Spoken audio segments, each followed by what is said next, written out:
Oke, halo semuanya di sini kami dari kelompok 4 proyek Madas. Saya ada Gabriel dari dengan NIM 11 NIM 4 NIM 24. Saya Rita Farhan dengan NIM 51. Saya Rafa Saribu dengan NIM 11S23 kelas 16. Saya Widya dengan NIM 11S23 kelas 16. Di sini saya akan menjelaskan sumber pertama dari kelas 11 yaitu sistem koordinat kartesius di bidang 3.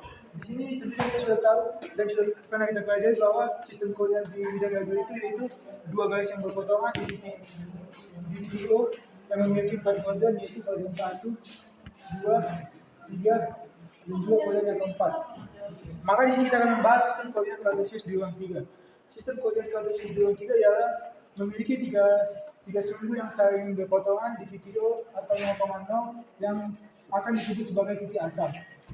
Di sini memiliki 8 oktan, membagi ruang tersebut menjadi 8 oktan.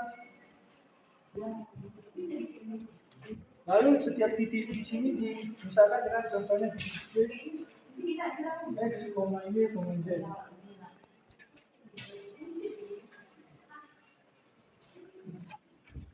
Maka di sini juga kita memiliki rumus jarak antara P dan Q. Misalnya kita mempunyai dua titik, jika kita ingin mencari jaraknya kita dapat menggunakan rumus yaitu akar dari X2 kurang X1 kuadrat ditambah Y2 dikurang Y1 kuadrat ditambah Z2 dikurang Z1 kuadrat. Maka di sini juga kita akan membahas persamaan apa saja yang mungkin muncul di bidang di ruang R3. Yang pertama yaitu persamaan bola. Persamaan bola yang berpusat di titik P, A, B, C dan berjari-jari R. Dan berjari-jari R kuadrat. Maka rumusnya itu adalah X dikurang A kuadrat ditambah Y dikurang B kuadrat ditambah Z dikurang C kuadrat sama dengan R kuadrat. Lalu kita juga memiliki persamaan ini di bidang R3. Persamaan ini di bidang R3 memiliki rumus AX ditambah BY ditambah CZ sama dengan D, di mana ada syaratnya yaitu A kuadrat tambah B kuadrat ditambah C kuadrat itu tidak bisa sama dengan 0. Yang ketiga kita juga memiliki persamaan garis yang melalui titik A, B, titik T yaitu A, B, C dan sama dengan vektor P, Q, R. Rumusnya yaitu X dikurang A per P sama dengan Y dikurang B per Q sama dengan Z dikurang C per R. Maka kita akan masuk ke contoh soal. Contoh soal yang pertama ialah diberikan bola di ruang R3 yang berpusat di titik P, A, B, C yaitu 7, 8, 12 dan R sama dengan 10. Yang pertama kita diminta untuk menentukan persamaan bola. Maka kita akan masukkan langsung ke rumusnya. Persamaan bolanya yaitu X dikurang 7 kuadrat ditambah Y dikurang 8 kuadrat ditambah Z dikurang 12 kuadrat sama dengan R kuadrat. Maka persamaan bolanya ialah Z dikurang 7 kuadrat tambah X dikurang 7 kuadrat ditambah Y dikurang 8 kuadrat ditambah Z dikurang 12 kuadrat sama dengan 100. Yang kedua kita diminta untuk menentukan di manakah titik Q yaitu 10,3,6 berada pada persamaan bola tersebut. Maka untuk itu kita akan mencari jarak antara titik P dan titik Q. Kita akan mencari jarak antara titik P dan titik Q menggunakan rumus X2 kurang X1 yaitu titik X yang pertama yaitu 10 dikurang Q kuadrat ditambah minus 3 dikurang 8 kuadrat ditambah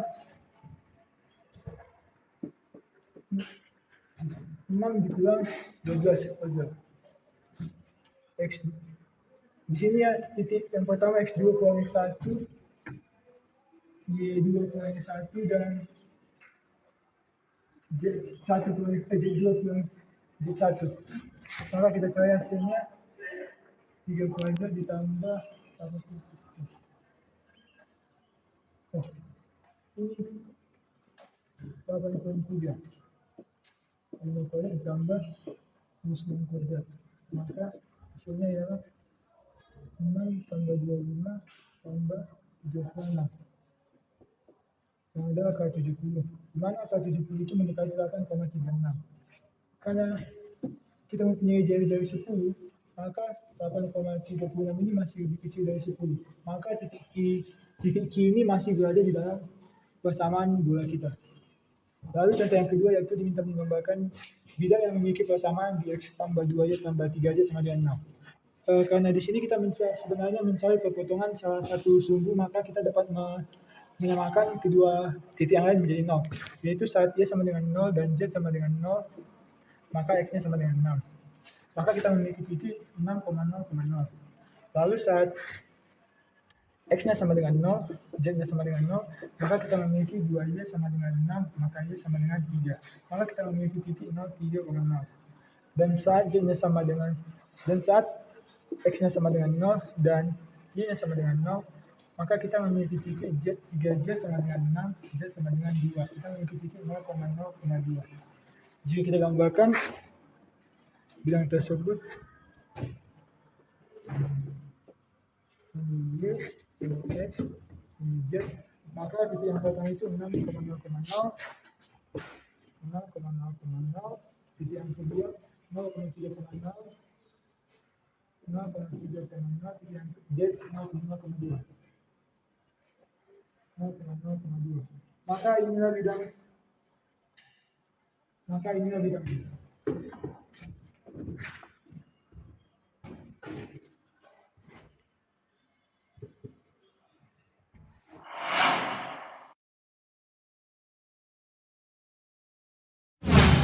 Jadi di sini saya akan menjelaskan sebagai yang kedua, yaitu seperti kedua yaitu vektor. Seperti yang kita tahu, misalnya skala itu kuantitas panjang maksud dan itu mempunyai suatu yaitu bilangan. Tetapi kecepatan dan gaya tidak hanya punya panjang atau besar atau magnitude, tetapi juga punya arah. Arah ini yang akan disebut dengan vektor. Yang pertama definisinya membahas tentang vektor dengan pendekatan geometri. Vektor dengan pendekatan geometri dinyatakan sebagai anak panah yang mempunyai titik awal dan titik akhir. Titik awal atau biasa disebut ekor yaitu ini, dan titik akhir yaitu kepala. Kedua vektor dikatakan sama jika dia memiliki arah dan panjang yang sama, seperti vektor ini dan vektor v ini. Sini kita akan membahas tentang penjumlahan dua vektor. Penjumlahan dua vektor itu memiliki dua cara, yaitu dengan segitiga dan cara jajar genjang. Di sini saya akan bahas pertama yang segitiga. Pendekatan penjumlahan dengan pendekatan geometri dengan cara segitiga yaitu saat kepala dari salah satu vektor bertemu dengan ekor dari salah satu vektor lainnya. Jadi jika saat kepala dan ekor kedua vektor ini bertemu, maka kita dapat menjumlahkannya dengan cara segitiga yaitu dengan menggunakan garisnya. Maka inilah vektor U tambah V. Tetapi jika cara jajar genjang, saat kedua awalan atau kedua vektor tersebut bertemu, jika dua-duanya bertemu seperti ini, maka kita dapat memproyeksikan salah satu vektor. Seperti contohnya di sini saya akan memproyeksikan vektor U. Maka jika sudah memproyeksikan vektor U, maka kepala dan ekor vektor U akan bertemu. Jika sudah seperti ini, kita dapat menggunakan cara segitiga. Maka inilah U tambah V-nya. Atau jika kita memproyeksikan vektor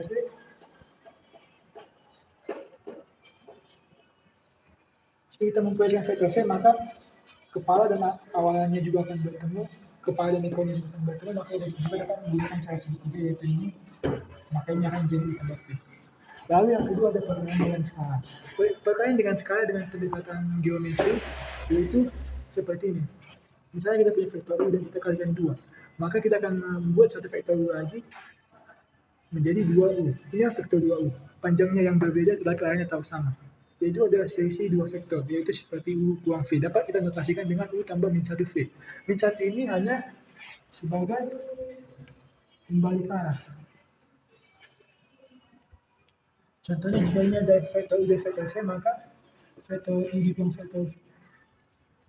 Maka sekarang seperti dibalik seperti ini, maka ini adalah U dikurang V.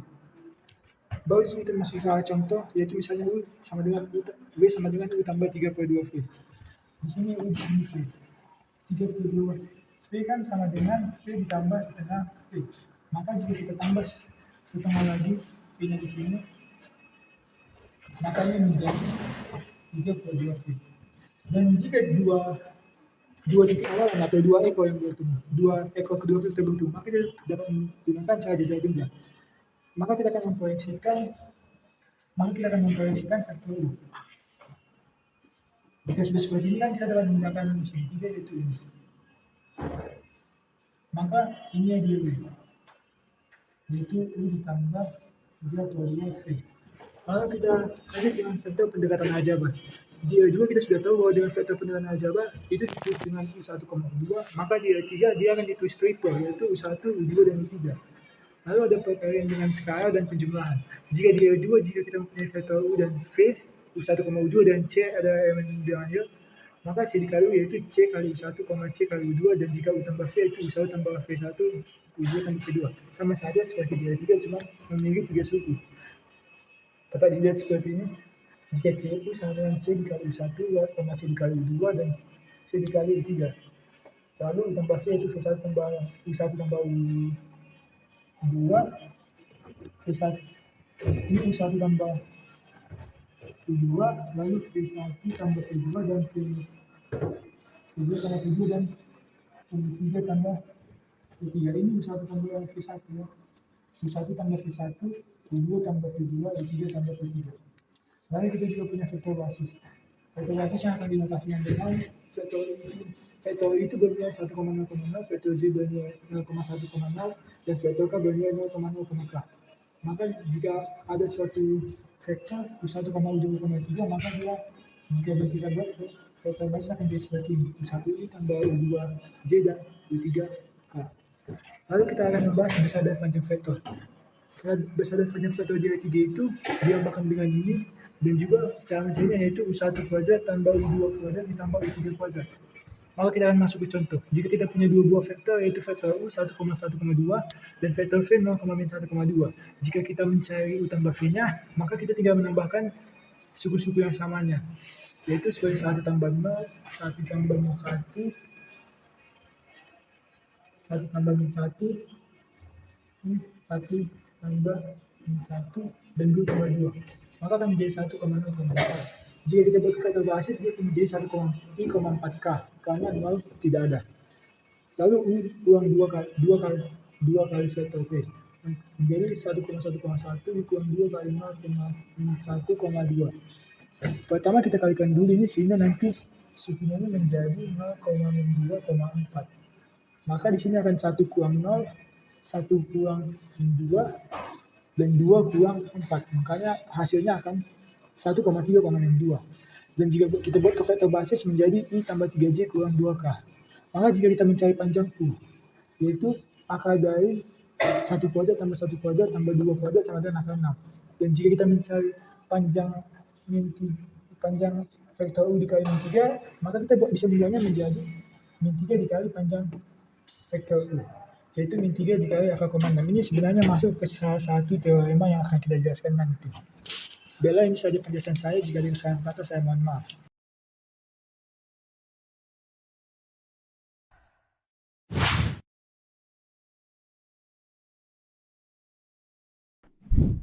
Halo semuanya, di sini saya akan menjelaskan seperti ini. Di sini 1,3 adalah seperti ini. Di sini ada vektor U di mana ada U1, U2, U3, V1, V2, V3. Hasil dari titik ini bentuknya vektor U, ini C dengan U1 bagi 1 tambah U2 bagi 2 tambah V seterusnya. Lalu kalau sekali titik ini di vektor itu sendiri, maka akan menjadi panjang dari tersebut tapi dikuadratkan. Lalu pada saat kali titik teorema di sini, lalu di sini ada teorema B. Jika beta adalah sudut tak negatif antara dua vektor, terus K0, vektor U dan V-nya, maka vektor U kali titik vektor V sama dengan vektor panjang vektor U kali panjang vektor V kali cos beta. Untuk teorema C, vektor U dan V sama dengan 3 vektor U kali titik vektor V kali pas 90 derajat. Pas 90 derajat itu kita ketahui bahwa 0, maka U kali V 0, maka hasilnya 0. Lalu 11.4. Sini ada dua cara. Pertama, cara untuk seperti biasa, pertama ada A2A3, ini maksudnya IJK. Misalkan diketahui di titik ini, diketahui yang ini. Cara pertama untuk mencari misalkan titik I atau A1 itu kita saja. ininya dari satu bit lalu kurang dengan J atau A2. Nah untuk mencari J J atau A2 ini kita cari bagian J atau A2 nya, lalu untuk kita tambah K atau A3, kita cari bagian ini. Lalu ada cara yang kedua, yaitu cara aturan tangan kanan. Yang pertama ada tangan kanan seperti ini, atau mungkin yang saya yang lebih simpel yaitu seperti ini. Mungkin akan ditampilkan dalam video. Lalu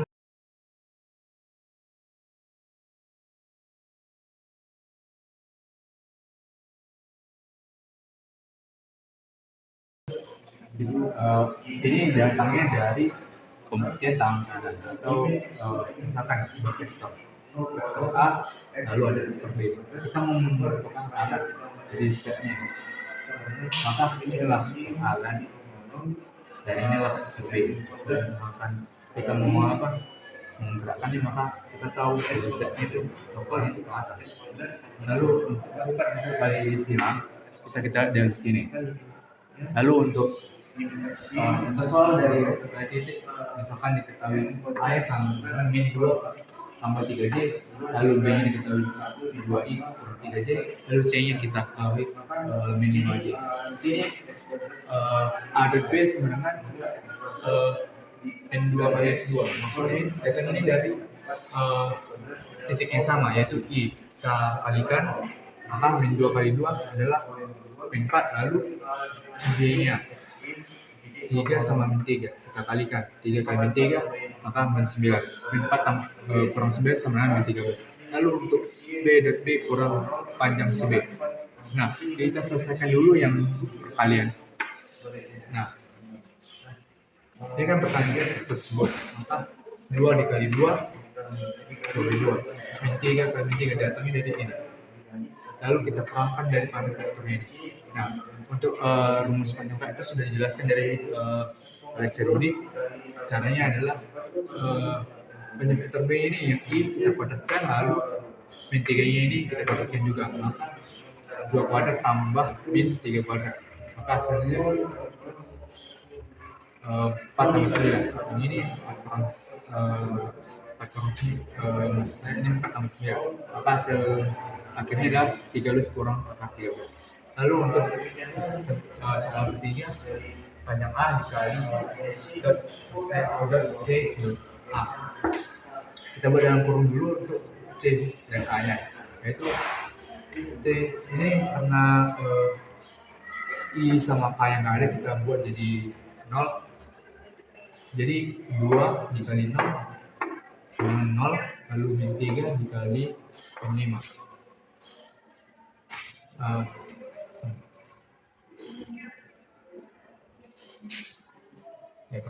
Min 3 kali min 5. Lalu ini datangnya dari panjang vektor A, itu min 2 dikuadratkan, kita dapat misalnya 4, 3 kita kuadratkan jadi 9, lalu 4 tambah 9 itu angka 13.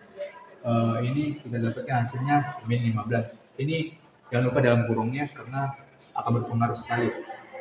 Hasil akhirnya adalah min 15 kali angka 13. Lalu untuk contoh soal hasil kali silang, di sini diketahui ada A min 3I tambah 2J kurang 2K. Di sini lalu ada B-nya min I tambah 2J kurang 4K. C-nya 7I tambah J kurang 4K. Di sini ada A plus B. Kita buat IJK-nya dulu, baru kita masukkanlah angka-angkanya. Min 3, 2, min 2, 1, min 1, 2, min 4. Sini I-nya kita. Lalu untuk I, sini ada min 8 tambah 4. Ini min 4 kali 2, lalu dikurang 2 dikali min 2, maka min 8 tambah 4. Lalu untuk J-nya itu dapat, kita cari J-nya min 4 kali min 3 kita dapat 15, lalu dikurang min 1 kali min 2, maka min 2. Lalu kita tambahkan K, ini kita dapat min 4 kali min 3, maka maksudnya min 3 kali 2 min 6, lalu min 1 kali min 2 2. Lalu kita dapatkanlah hasil akhirnya min 4 min 10 sama 2. Lalu di sini ada B. A cross dalam kurung B cross C. Ini kita cari B cross C-nya terlebih dahulu. IJK yang 1, 2, 4, 7, 3, 3, 4. Kemudian ini dengan I dalam kurung min 8 tambah 12 min J 4 tambah 28 tambah 4 min 3 min 14. Didapatkan selanjutnya min 4 I kuali 32 J kurang 17 kan. Lalu setelah kita dapat B cross K, barulah kita cari ini semua. Itu A cross B cross K. B cross K yang ini, lalu kita masukkan yang A sini sebelah IJK nya. Min 3 2 min 2 min 4 min 3 2 min 17. I sama I dalam kurung min 3 4 kurang 4 kurang J yang 1 tambah 8 tambah 96 kurang 8 4. Didapatkan hasilnya min 98 I kurang 59 J tambah 88.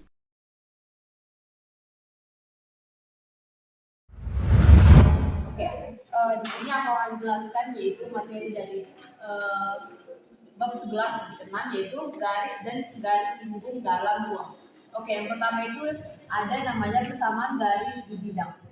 Nah, kita ketahui dalam persamaan kartesius garis di bidang yaitu yang memotong di sumbu Y titik P 0, C dan mempunyai gradien M adalah yaitu Y sama dengan MX tambah C dan Y dikurang C per M X dikurang 0/1. Nah, persamaan garis ini dapat dinyatakan dalam bentuk persamaan parametrik, yaitu X-nya ini sama dengan T, Y sama dengan MT tambah C.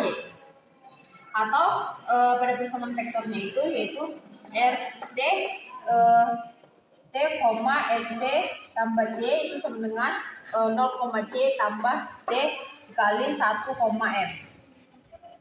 Di sini juga RT yaitu T tambah 0, MT tambah C. Maka nanti hasilnya dapat yaitu T, 0.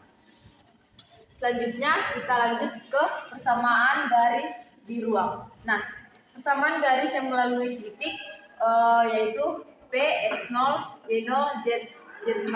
Nah, dan mempunyai vektor arah yaitu disimbolkan dengan P yaitu A, B, dan C. Nah, selanjutnya persamaan vektornya itu RT itu adalah X0, Y0, Z0 tambah T dikali A, B, dan C. Nah, ini merupakan penjumlahan dari titiknya yang ditambah dengan T dikali oleh vektor arahnya tadi. Nah, selanjutnya kita masuk ke persamaan parametriknya. Nah, di sini ada yang namanya X yaitu sama dengan X0 ditambah TA, Y-nya Y0 ditambah TB, Z-nya yaitu Z0 ditambah TC. Ini didapatkan dari hasil perkaliannya nih, X0 dengan T dengan A, Y0 dengan B, dan Z0 dengan C. Nah, selanjutnya persamaan simetriknya. Nah, persamaan simetriknya yaitu X dikurang X0 per A sama dengan Y dikurang Y0 per B sama dengan Z dikurang Z0 per C. Nah, A di sini yaitu ini per ini maksudnya itu adalah komponen vektor arah yang pertama yaitu per A. Oke, di sini kita masuk ke contoh soal.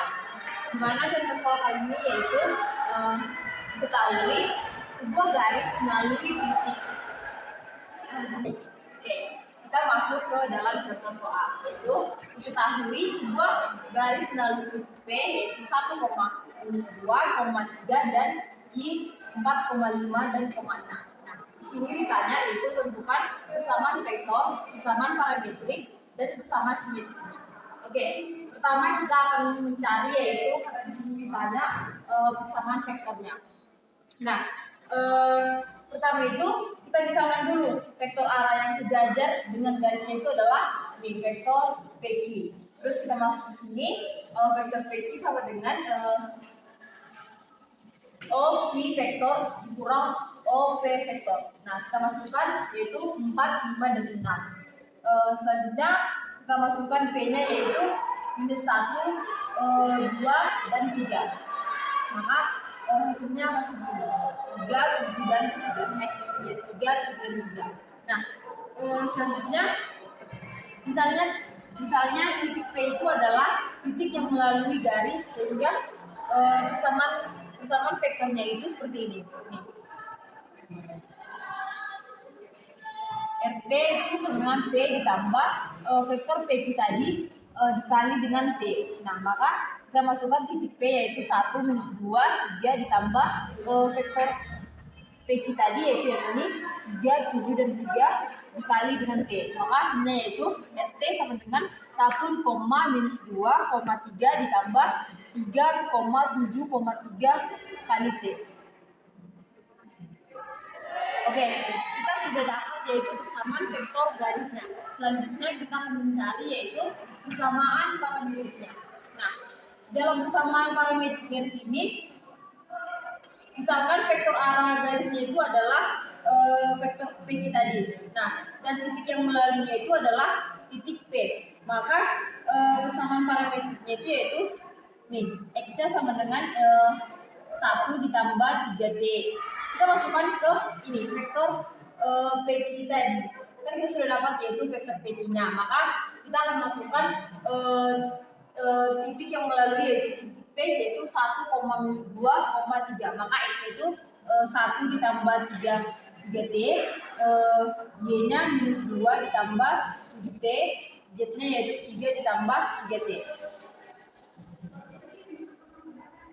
Oke, kita sudah dapat yaitu persamaan parameter garisnya. Selanjutnya kita masuk ke persamaan simetrik garisnya.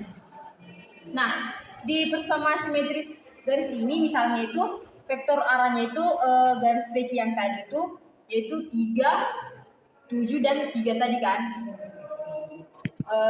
Maka garisnya itu melalui titik P yaitu 1, minus 2, dan 3. Maka kita dapat di sini X-nya dikurang 1/3, Y tambah 2/7, dan Z dikurang 3/3. Oke, selanjutnya kita masuk ke ada namanya persamaan garis singgung kurva di dalam blok. Nah, persamaan garis yang melalui titik yaitu RT ini FTI ditambah GT dikali J ditambah H T dikali K. Nah, ini menyatakan sebuah kurva di ruang di mana pada saat T-nya itu sama dengan T0. Nah, pada saat T-nya sama dengan T0 itu, maka vektor posisinya itu adalah R sama dengan T0. Nah, dan vektor singgungnya itu adalah maka ini. R aksen T0 sama dengan F aksen T0 kali I ditambah G aksen T0 kali J ditambah H aksen T0 kali K. Nah, di sini ada gambar grafiknya yang menunjukkan yaitu ini adalah kurva RT0 dan ini adalah kurva R aksen T0-nya. Nah, setelah dari grafik ini kita mendapatkan yaitu persamaan parametrik garis singgung pada kurva yaitu di titik R T0 dan F T0 yaitu X-nya sama dengan F T0 ditambah T dikali F aksen T0 dan Y-nya itu yaitu G T0 ditambah T dikali G aksen T0 dan Z-nya yaitu H T0 ditambah T dikali H aksen T0. Oke, yang terakhir kita masuk ke contoh soal yaitu tentukan persamaan garis singgung pada kurva yaitu RT sama dengan TI tambah setengah T kuadrat J ditambah 1/3 T kubik kali K di titik yaitu P2 2,8/3. Nah, pertama-tama kita butuh yaitu titiknya, di mana P itu sebagai titik. Nah, selanjutnya kita butuh yang namanya vektor arah, di mana vektor arah itu simbolnya adalah P. Oke, kita akan mencari vektor arah yang sejajar dengan garis singgung kurva, yakni R aksen T sama dengan I ditambah PJ ditambah T kuadrat K. Maka R aksen T-nya itu sama dengan 1, T kuadrat. Maka hasil akhirnya itu akan R aksen 2, karena yang T-nya tadi itu adalah 2. Nah, maka R aksen 2 sama dengan 1,2,4.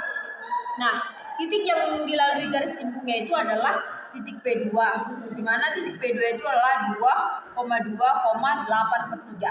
Nah, maka persamaan garis singgung kurvanya yaitu seperti misalnya kita masukkan X dikurang 2/1, Y dikurang 2/2, terus Z dikurang 8/3/2.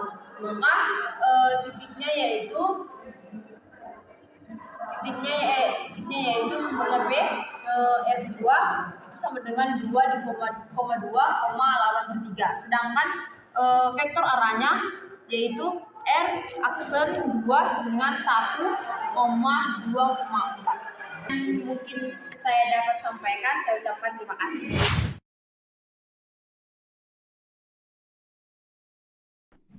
Baik, jadi saya akan menjelaskan sebab 11.5, yaitu fungsi bernilai vektor dan gerak kurva linear. Yang pertama saya akan membahas fungsi bernilai vektor. Fungsi bernilai vektor itu adalah fungsi f yang menetapkan dia bilangan real dengan d elemen i ke suatu vektor ft di R2 maupun F3.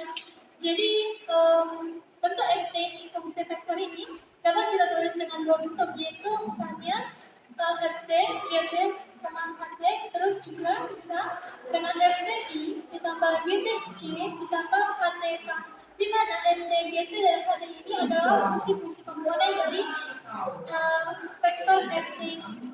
Nah, di fungsi bernilai vektor ini ada 4 yang bisa kita cari, yaitu limit fungsi bernilai vektor, continuum dalam fungsi vektor, kemudian ada turunan fungsi bernilai vektor, dan integral fungsi bernilai vektor. Untuk limit fungsi bernilai vektor itu bisa didapatkan dengan limit T menuju C dari fungsi vektor F itu sama dengan limit dari setiap komponen dalam fungsi vektor ini. Dan maka dalam hal itu juga, maka continuum dalam fungsi vektor itu jadi limit yang menuju C dari vektor F ini sama dengan vektor C. Nah, kita masuk ke contohnya itu. Tentukan nilai F0 agar fungsi F ini didefinisikan F vektor T sama dengan sin T per TI ditambah 1 kurang T pangkat T per TJ, di mana T itu tidak sama dengan 0, menjadi fungsi kontinu di setiap titik. Pertama-tama kita limitkan dulu setiap fungsi komponen dalam vektor F ini.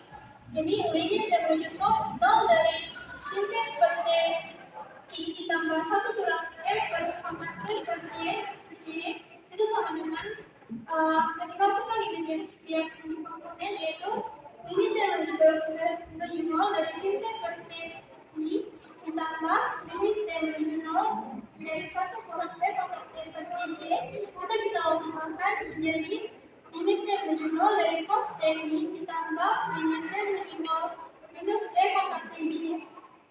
Setelah kita limitkan itu kita dapatkan hasilnya plus I kurang J. Untuk menentukan kekomponennya kita gunakan F0, F vektor 0 itu sama dengan limitnya menuju 0 dari F vektor T, dan dimana hasilnya sama, yaitu I dikurang J.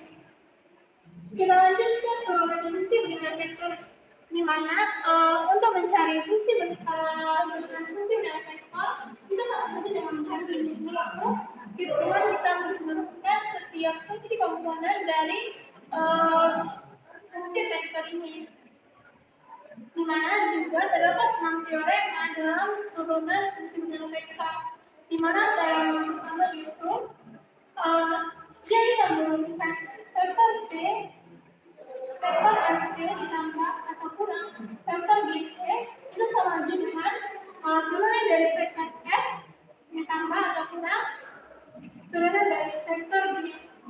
Kemudian yang kedua, uh, jika kita menurunkan semua bilangan skalar dikali dengan dua fungsi vektor f, itu sama aja dengan mengalihkan bilangan skalar itu dengan turunan fungsi bernilai vektor f. Kemudian ada lagi, jika kita mengalihkan fungsi skalar p dikali fungsi vektor f, itu sama aja dengan fungsi vektor turunan dari fungsi skalar p dikalikan fungsi vektor p f ditambah fungsi skalar p dikali dengan turunan dari fungsi vektor f. Kemudian ada yang keempat, itu dimana jika kita mengalihkan dua fungsi vektor ini, hasilnya sama, mirip dengan perkalian dengan fungsi skalar, yaitu turunan fungsi f vektor itu dikalikan dengan g vektor ditambah fungsi vektor f dikali dengan turunan g vektor g, turunan dari vektor g. Kemudian yang kelima yaitu jika dalam fungsi vektor f terdapat lagi fungsi skalar, itu sama dengan turunannya fungsi skalar ini dikalikan dengan turunan fungsi vektor f dikali di mana terdapat lagi fungsi skalarnya. Nah, di mana kemudian ada yang keenam, itu di mana fungsi vektor f di-crosskan dengan fungsi vektor g, itu sama dengan fungsi turunan dari fungsi vektor f di-cross dengan vektor g ditambah vektor f di-crosskan lagi dengan turunan vektor g, dengan catatan p itu adalah fungsi skalar, c adalah skalar, dan f dan g memiliki turunan. Kemudian untuk integral fungsi bernilai vektor itu kita dapatkan dengan caranya mirip dengan turunan, bedanya kita hanya mengintegralkan setiap fungsi komponennya. Dimana kalau integralnya tertentu, integral berikutnya integralnya juga itu di setiap fungsi komponen, dan jika integralnya tertentu maka fungsi komponen juga memiliki integral. Kita masuk ke gerak kurva linear, di mana gerak kurva linear ini bisa kita ibaratkan dengan misalnya ada sebuah partikel yang bergerak di sebuah kurva gitu, dengan dimana nantinya kita bisa mencari kecepatan dan kecepatannya, dimana kecepatannya itu vt itu sama dengan turunan dari fungsi ft menjadi turunan fungsi ft ditambah turunan fungsi g dan j, dimana masih ada lagi, dan kemudian kecepatannya kita dapatkan dengan mendapatkan turunan kedua dari ft, yaitu turunan kedua ft ditambah turunan kedua g dj, di mana t itu elemen ini. Contohnya itu, kita masuk ke contoh, yaitu diketahui sebuah partikel bergerak di bidang dengan kecepatan rt sama dengan cos 2t dikali sin 2t, di mana t itu lebih besar dari 0. Yang ditanya yaitu tentukan vektor kecepatan dan percepatannya, kemudian periksa bahwa vektor t itu tegak lurus dengan kecepatan dari t itu tegak lurus dengan vektor f. Kemudian c, buktikan bahwa lajunya itu yaitu panjang dari vektor f. Kecepatan t ini konstan. Nah, untuk yang pertama yaitu untuk menentukan kecepatannya, kita tinggal turunkan saja masing-masing dari rt ini, cos 2t, sin 2t ini kita turunkan menjadi min 2 sin 2t karena 2 cos 2t, dan ke percepatannya kita turunkan lagi kecepatan ini menjadi minus 4 cos 2t karena minus 4 sin 2t. Nah, kemudian untuk memeriksa bahwa kecepatannya sama dengan bidang tegak lurus dengan bidang yang persamaan bidangnya itu kita gunakan dengan mengalihkan percepatan dari bidangnya itu harus sama dengan 0. Jadi karena percepatannya itu min 2 sin 2t dan 2 cos 2t kita kalikan dengan cos 2t dari bidangnya dan sin 2t. Jadi min 2 sin 2t dikalikan cos 2t kita ditambahkan dengan 2 cos 2T dikali dengan sin 2T. Karena ini minus dan ini positif hasilnya 0, maka kecepatan dan bidangnya itu tegak lurus. Kemudian yang C itu untuk membuktikan apakah lajunya atau panjang kecepatan ini dia itu kosong atau enggak. Jadi untuk mencarinya itu kita dengan mengamalkan 2 sin 2T kita kalkulasikan ditambah 2 cos 2T dikalkulasikan. Hasilnya itu yaitu akar dari 4 sin kuadrat 2T ditambah 4 cos kuadrat 2T sama dengan 2 akar dari sin kuadrat 2T ditambah cos kuadrat 2T. Nah, kalau kita pakai persamaan itu hasilnya ini nanti sin kuadrat 2T tambah cos kuadrat 2T ini itu sama dengan 1. Jadi 2 kali akar 1 itu kan 2 kali 1 dan 2 kali 1 itu sama dengan 2. Karena ini 2, maka benar bahwa fungsi vektor kecepatan dari T ini itu merupakan kecepatan yang konstan.